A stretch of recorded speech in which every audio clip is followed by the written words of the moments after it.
Hello and welcome back to the garage. Today we're working on changing the U-joint in this Dodge Dakota. So let's get it up in the air. Let's get into it. I guess I'm going to interject on myself right here too. Before you get under this, or before you even finish this video, this is for a 7 1/4 Dodge rear end. This is an 8-foot bed, so 2-piece drive shaft. The principles are going to be the same regardless, however yours might be slightly different. Plus this is an 89, but the body's not. If you saw the front end, you're like, that's not an 89. It is, different body. I didn't do it. Crazy thing, went through a tornado. Doesn't matter. Anyways, we're going to get to changing this U-joint. Jack it up. We've all seen the videos where guys pop off the drive shaft and the car just starts rolling. I like having the rear end lifted off the ground, front chalked. Then if you do have a one-piece drive shaft, if you pull it, you're less likely to lose fluid out of the trans. That's just my thing. People are going to say do it differently. I don't care. Just be safe. Another thing that's going to be a smart idea whenever you do this is, like for my 2-piece, there's a piece in the middle. It looks just like a metal thing holding a chunk of rubber in it with a hole in it. A smarter person would replace that. I'm not going to, because this truck doesn't really go too far away from home, and if it does, I'll deal with the consequences when they happen. But if you do this, it'd be very smart to do this. This is my only weekend to work on this truck. I don't have the parts, just like a normal individual. I'm going to do what I need to get this truck down the road, and I'll worry about my consequences later. So let's get under there, show you guys a few things, then we'll get to removal. So this is where we're actually getting the bread and meat and potatoes of stuff. Right there is that bearing type piece that I talked about. Now theoretically, once I undo the drive shaft at that end, this guy will just come out. As you can tell, mine are greasable. That one has not been greased yet because I've just serviced it. I knew this rear joint was bad and I just hadn't gotten to that part yet. So yeah, that's going to get done when it gets out. I've already checked everything else. Everything seems pretty tight. Like I said, it'd be smart to replace that bearing, but it's not bad. So I'm not that worried about the carrier bearing at this point in time. Now, ways that you can tell your U-joint is bad. This one is a very easy one to tell, if that light will cooperate. See how it's... Let's just watch this. It's pretty bad when the top and bottom are moving and the sides are not. And that's why every time I'd move, I'd hear it clunking for a while there. On some trucks, when you first put them in reverse and you're backing up and you hear a squeak, squeak, squeak, squeak, this is what it is. You can also tell I have a rear pinion seal leaking. We might see if I can do something about that. Haven't fully decided on that one yet. But basically, let me see if I can squeeze over here. How you take these off is, got these for the 2 bolts on both sides holding the straps on. Then she'll pop forward, pop down, pull out. I'll try to set you guys up once I get close to pulling it off, but I'm not going to sit there and watch you have me do this because Dodge in their infinite wisdom, I don't think made it to where you can put a ratchet on those. So that'll be fun. I'll be here for the next 10 years getting those off. So we'll see you guys when I pull the shaft. Okay, 2 things. If anybody's wondering, these bolts are all 3/8. Also, if you're not a small guy, creep in underneath the passenger side. There's not a fuel tank you're going to catch your gut on. But once you got it, just pry that baby back a little. Pull her back, drop her down, and she ought to just slide right off. And bam! Got somebody a drive shaft for Christmas. I'm crushing my sunglasses right now. Alrighty. Let's get to replacing. Alright, so I'm going to try to show this as good as I can. These U-joints have clips on the inside. Single focus. It is right here's where I'm hitting, and then as you can tell, it's coming off right over here. As long as you hit it on the end, you get it in a good spot. Normally you can just pull those out, and not every U-joint's the same there, but sorry if the camera wasn't that good. I'm trying to pay attention to what I'm doing too. But basically, I'll have one of those on both sides of this. And if you're worried about, if your kit doesn't come with them, you might be worried about losing them. Mine does. I'm not that worried about it. But like I said, you just find the end of them, This one's way down here, sadly. So I have to bring that one, pry this one up. And then I'll take my hammer and I'll pop around on it. Whoops. Actually, I may be able to pry it. Downstairs, I don't have a good way to set you guys up to be able to watch anything. So, yeah, I'll just work on getting this one out. Then, ow, that hurt my hand a lot. Yeah, I better just use both hands. And actually, might have got it pried loose a little. But let's go ahead and knock that one out too. Then we'll get the U-joint removed. Well, scratch that. I guess when I smacked my hand, I did actually get that thing off. Like I said, you can just go in the back here with a screwdriver and just pop. And you can't tell it, but clip's gone. Where'd it go? I don't know. Probably in my yard. I'll probably hit it with the mower. It'll hit something else. But anyways, now we're free to actually remove the U-joint. There's a lot of ways to do this, and a lot of people are going to tell you different ways to do it. There are tools you can use that are made to push these out. I'm not that fancy. I do not have one. I've always used a large hammer and force and maybe a socket to put in there. So I'm going to grab those items and we're going to see if we can bust this out, or if I got to take it up to a vise. So let's get to that. All right, so what I basically said I was going to do is exactly what we're doing. Impact socket, thumb's bleeding, I don't know what happened there. And let's just hit it. Actually, this thing's sitting up enough. Probably just start there.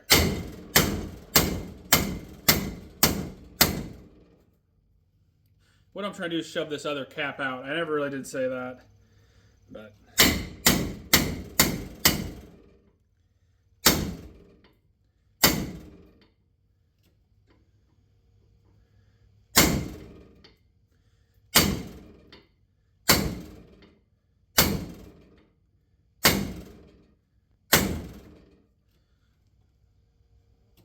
we're getting there.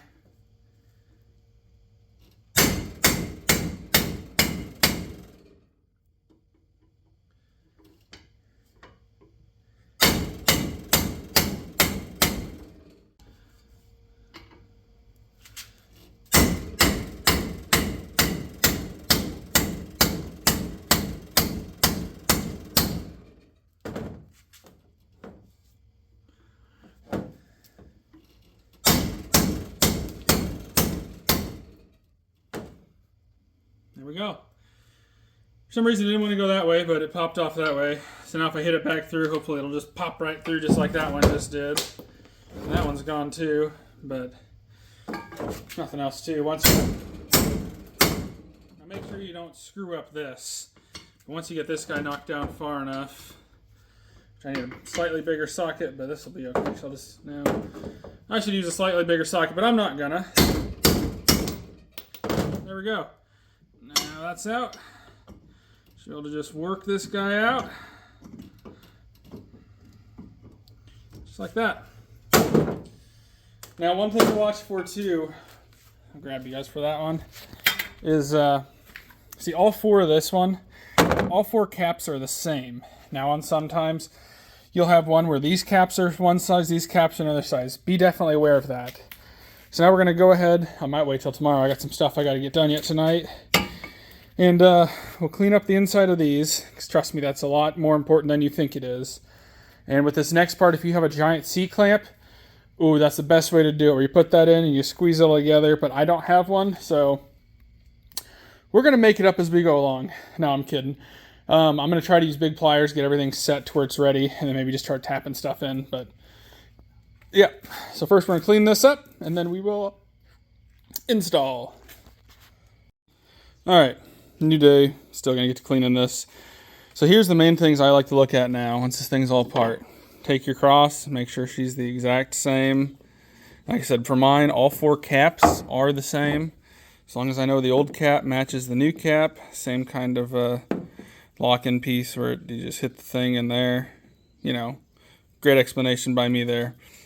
You hit these little keepers into these grooves once they're inside here, and that's it.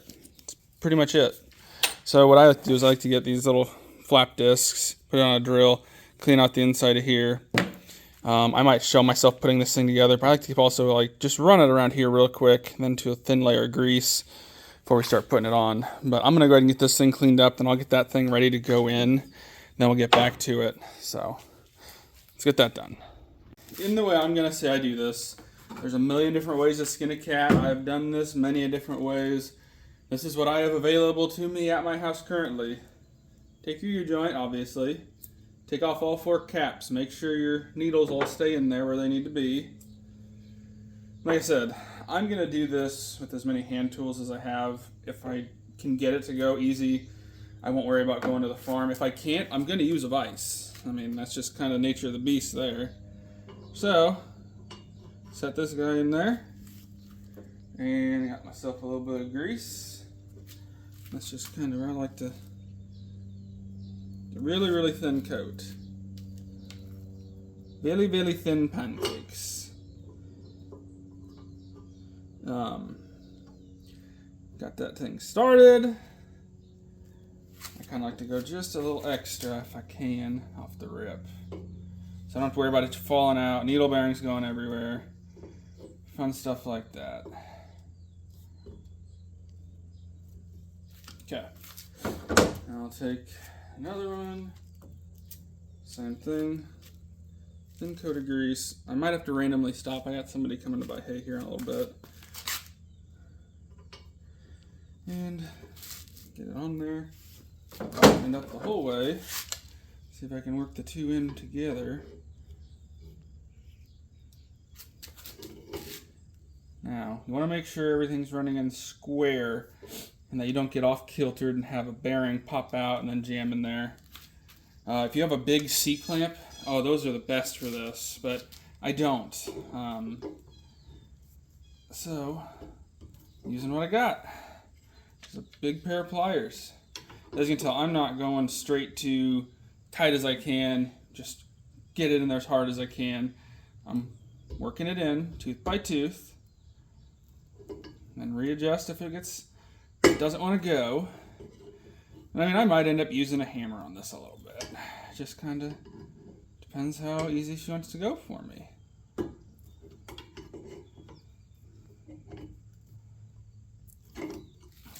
Now let's look here. I think we're going in pretty square.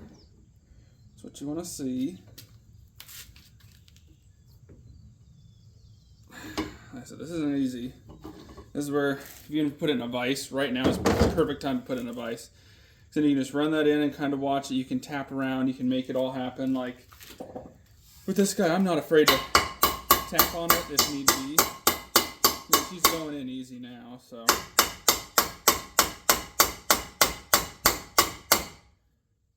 Tapping is normally something people don't approve upon, but you can do it. See, like now that one, I can see my groove. That's when I then would take my pin, or my clip,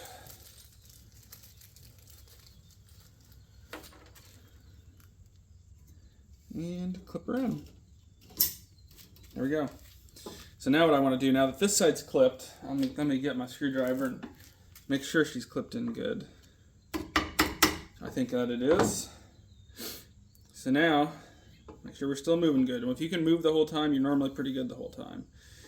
And I'm going to tap this one back down a little more, because that's all we really got to do. That one is pretty darn close. I'm not sure if we're quite there.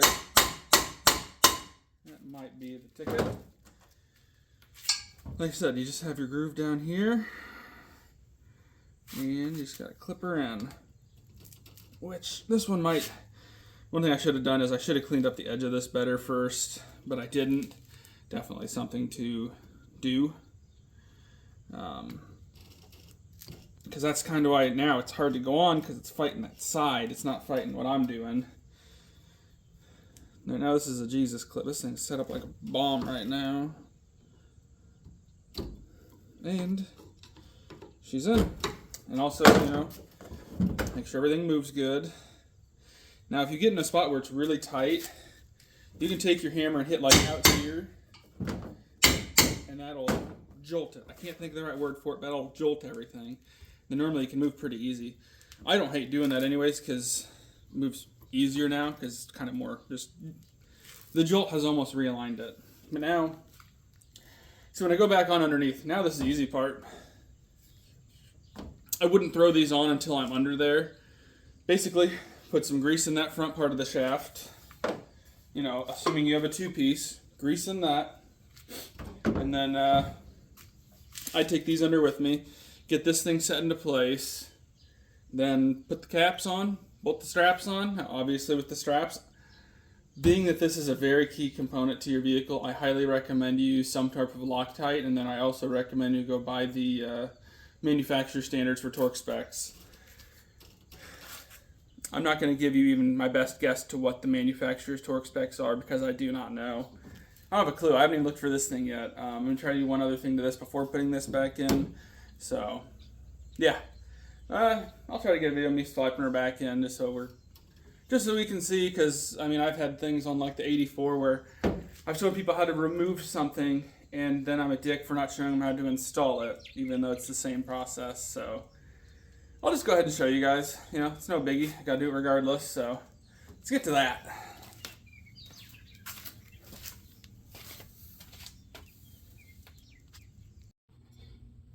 Alright, so getting this end back on, just as simple as I said it was before. Just take it, slide it on.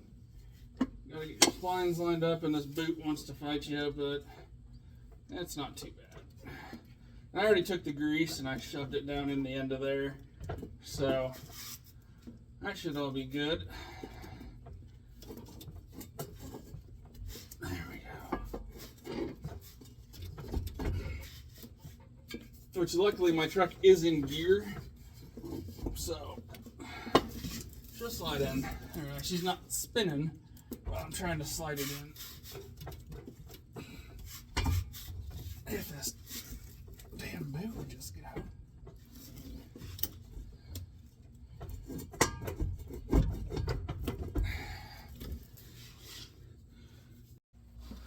Alright, so just know an effort was made to record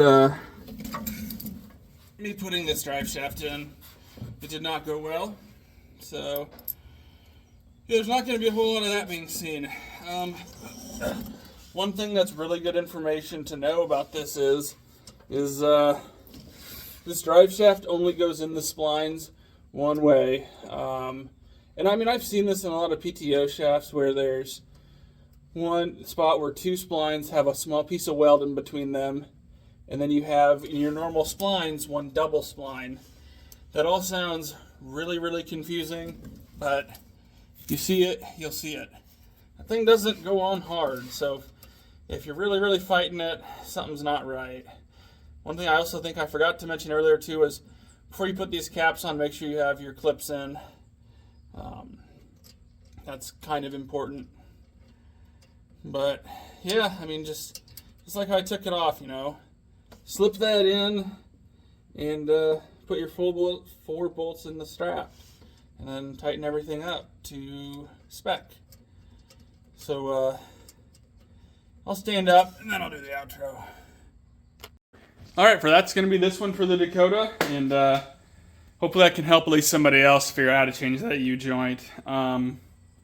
I don't know, next time we're going to see the Dakota. Hopefully it just keeps on running. I know it is getting close to winter time, so it gets parked up all winter, really only being 2-wheel drive once the snow hits. But been a good, reliable truck, so hopefully we won't really see it again on the channel unless I'm doing some work with it. But hi Chester. I guess somebody showed up once all the work was done and they wanted to stay clean. But yeah, like an old blister, showing up once all the work's over. So we're gonna call it on that one, and I guess we're getting the 18-year-old out here too. We're gonna call it on that one. Thanks for watching. Till the next one.